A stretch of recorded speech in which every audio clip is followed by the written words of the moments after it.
So hello guys, நீங்கள் பார்த்துட்டு இருக்குது மிஸ்டர் குட்டீஸ். நீ நம்ம என்ன பார்க்க போகிறோன்னா, இப்போது வந்து இது எப்படி பண்ணுறதுன்னு தான் பார்க்க போகிறோம். இந்த பிசிலலாம் க்ரூசர் வரும் பார்த்தீங்களா, பிசிலையும் லேப்டாப்லேயும் அந்த மாதிரி எப்படி வர்றதுன்னு தான் பார்க்க போகிறோம். அதுவும் மொபைல் ஃபோனில் எப்படி வர்றதுன்னு தான் பார்க்க போகிறோம். இந்த டேபு ஓகே. இப்போ வந்து ஏஎஸ்எஸ் ஐஎஸ்ன்னு போட்டால் அது வரும். இருங்க, கொஞ்சம் நேரம் லோட் ஆகும்.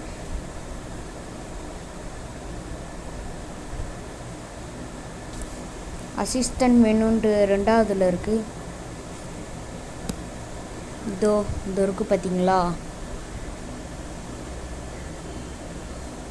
இருக்குது பார்த்தீங்களா. ஆன்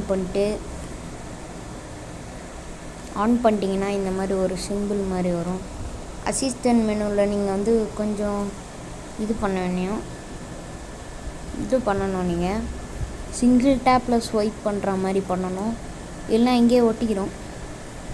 ஆமாம், நான் அப்படி தான் சொல்கிறேன், ஒட்டிக்கும். ஓகே, லார்ஜாகவே நான் வச்சுக்கிறேன்.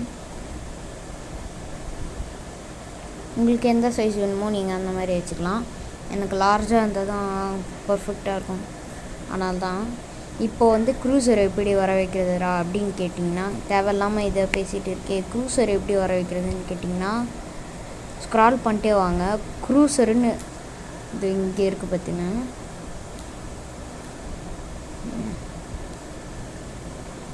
இங்கே இருக்குது பாருங்கள். இந்த க்ரூசருன்னு இருக்கா, அதை டச் பண்ணுங்கள். க்ரூசர் ஆட்டோமேட்டிக்காக இது இங்கே இருக்குல்ல, இங்கே எதாவது ஸ்வைப் பண்ணிகிட்டே இருக்கணும்.